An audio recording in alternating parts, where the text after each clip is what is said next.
The world of Mad Max has become famous for showing us a desert dystopia, a lawless land where water is the most precious commodity. However, its story is much more extensive and fascinating, spanning 5 movies and a comic book that together form an epic tale. Before the world became a wasteland where warlords fought each other, life was much like ours. The crucial difference was the reckless use of fossil fuels, which led to the world's downfall. Excessive production of these fuels damaged the sky and polluted rivers, and when water became scarce, wars erupted over this resource on every continent. The governments we know fell, replaced by gangs fighting for control. Australia became the last bastion of civilization, surrounded by a dreaded wasteland full of criminals and desperate people. In this context, the Main Force Patrol specializes in keeping these bandits at bay, protecting the city from the wasteland's anarchy. This is where we meet Max, a standout officer of the MFP, representing the first and last line of defense for civilization. One afternoon, like any other, Max faces a villain known as the Night Rider. This confrontation is brutal and ends with the villain's death, causing Max to question whether his own violence is really different from that of the bandits he chases. In the end, the world's decay has reduced everyone's life to a constant struggle for survival. This moral debate is Max's madness and the foundation of the saga. At the beginning of the story, Max has a beautiful wife and a lovely child who keep him sane and push him to leave his risky, low-paying job at the MFP. His superior knows Max is his best asset and wants to make him the hero Australia needs. To do this, he wants to equip him with a unique car, a 1974 Ford Falcon V8 Interceptor. Max reconsiders his stance on his job, but soon witnesses that justice has no place in this chaotic new world. Max's loyal patrol partner falls victim to Toe Cutter, who leaves him severely burned and breathing through a respirator. The gang used fear and violence to ensure no witnesses would testify against them. In frustration, this officer took the fatal step of taking justice into his own hands, hitting one of the gang members. This act of bravery earned him the wrath of the gangs, who left him in critical condition. This event deeply affects Max's psyche, but his wife manages to calm him, and together they decide it's time to leave the MFP. Max resigns, and his boss gives him a few days off to think things over. It seems the man is ready to leave the danger behind. Unfortunately, things aren't that simple. Toe Cutter goes to the trouble of tracking down Max, separating him from his family, and killing his wife and son. When Max arrives, it's too late. All that's left for him is revenge. He returns to the MFP, not to report the crime, but to steal the V8 Interceptor. With it, he begins his pursuit of the gang. The road to vengeance isn't easy, but his exceptional skills allow him to make each of Toe Cutter's men pay with their lives for the atrocities committed against his family and the innocent. The first Mad Max movie ends with Max driving tirelessly through the wasteland. As the world is struck by nuclear bombs, conditions worsen even more. The water in rivers and seas dries up completely, resulting in the iconic desert. Electricity vanishes, never to return. Sydney collapses, and the last bastion of civilization falls.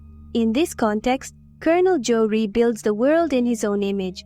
The temporary anarchy is interrupted by the rise of this violent leader's regime, who, through sheer force, dominates much of the wasteland. His power is solidified when he forcefully captures the legendary rock, which rests above an aquifer containing 57 cubic miles. This historic feat earns him the title of Immortan Joe. The cunning tyrant develops a citadel at the rock, while modifying Norse mythology to establish a religion around his figure, giving him absolute control over his people. Immortan Joe, raised with old values that prioritize strength above all else, uses his position of power to reactivate a refinery north of his location, known as Gastown, and an abandoned lead mine, which becomes the famous Bullet Farm. This is the new world of Mad Max, where the fight for survival redefines morality and ethics, and where every drop of water and every bullet can mean the difference between life and death.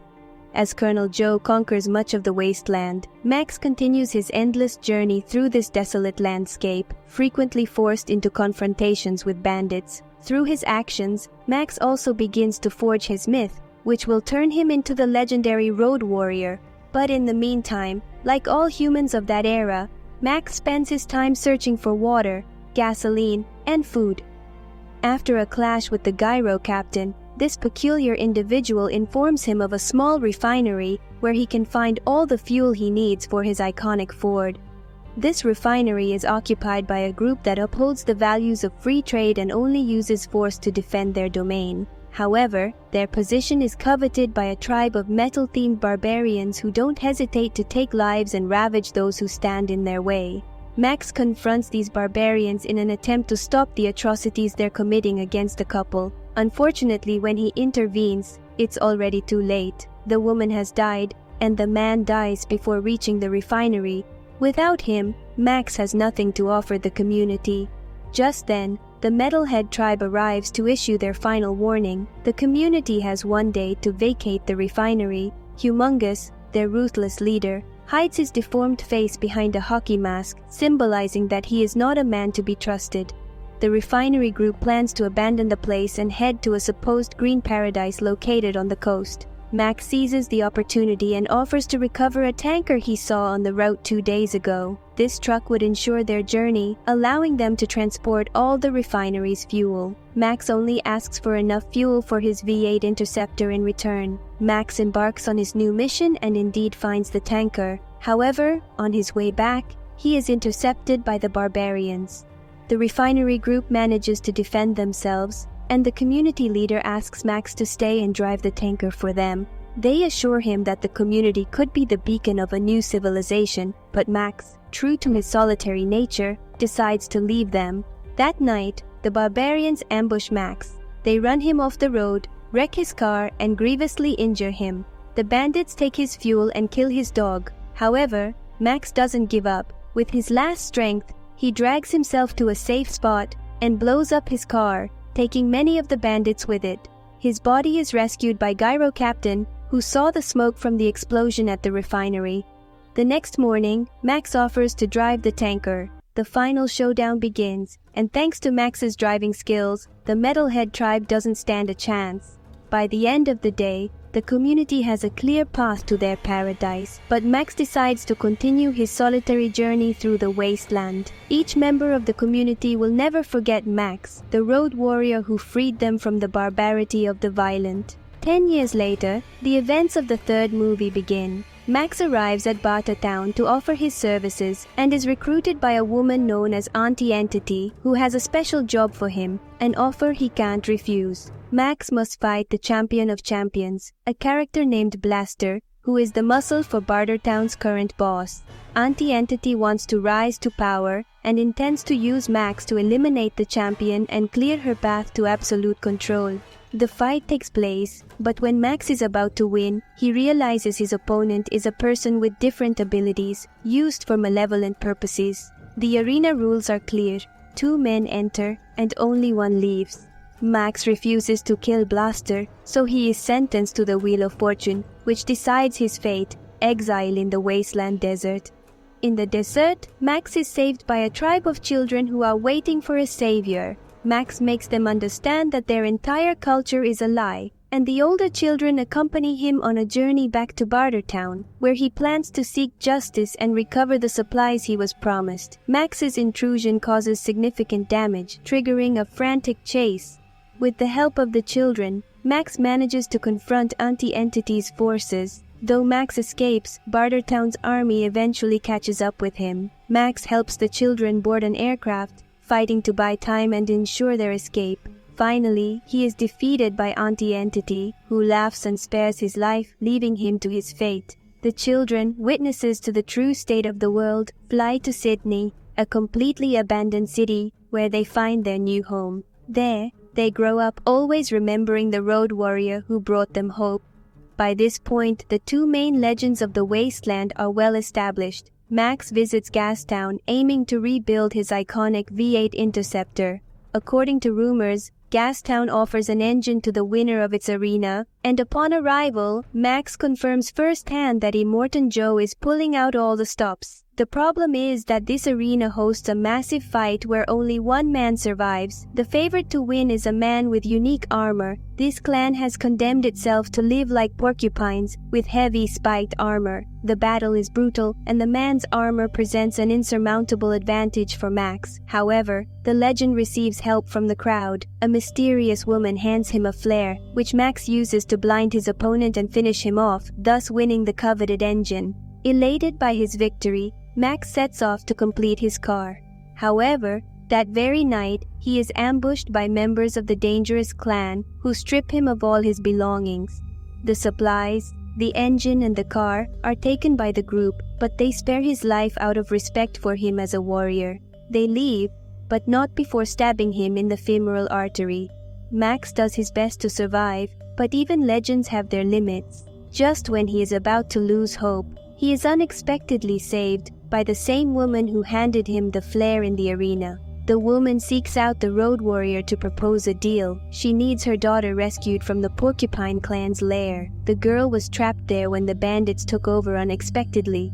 Max reaches her, fights his way through the lair, and even recovers his prized car. With such a powerful engine, he becomes unstoppable.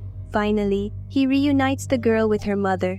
The woman wants Max to continue their journey together, but he replies that he doesn't like fighters. Without further ado, they part ways. However, Max is lying. He would love to continue his life with the woman, as she reminds him of his late wife and son. Just as he is about to catch up to them, he sees them being brutally attacked by a car from the strange clan.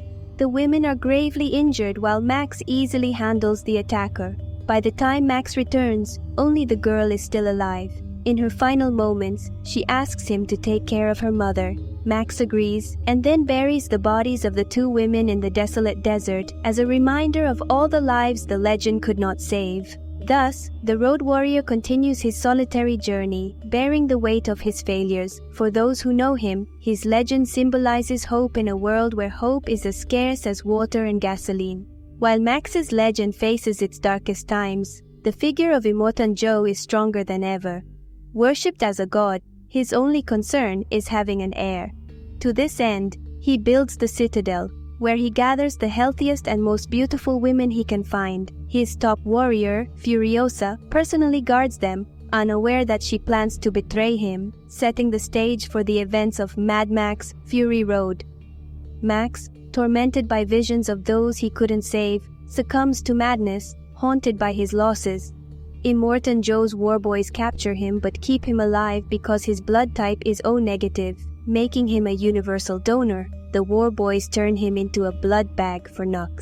Meanwhile, Furiosa executes her betrayal, using the war rig to kidnap Joe's wives, sparking an incredible chase that culminates in the death of Immortan Joe. Furiosa returns to the Citadel and declares herself the new ruler.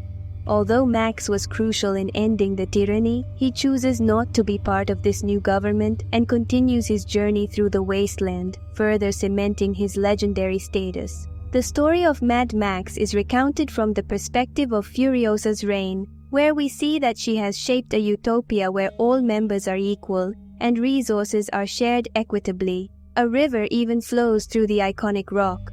However, the historian narrating the story is worried, as the cycle of violence always repeats. Sooner or later, a group will come and take power by force, establishing a new tyranny.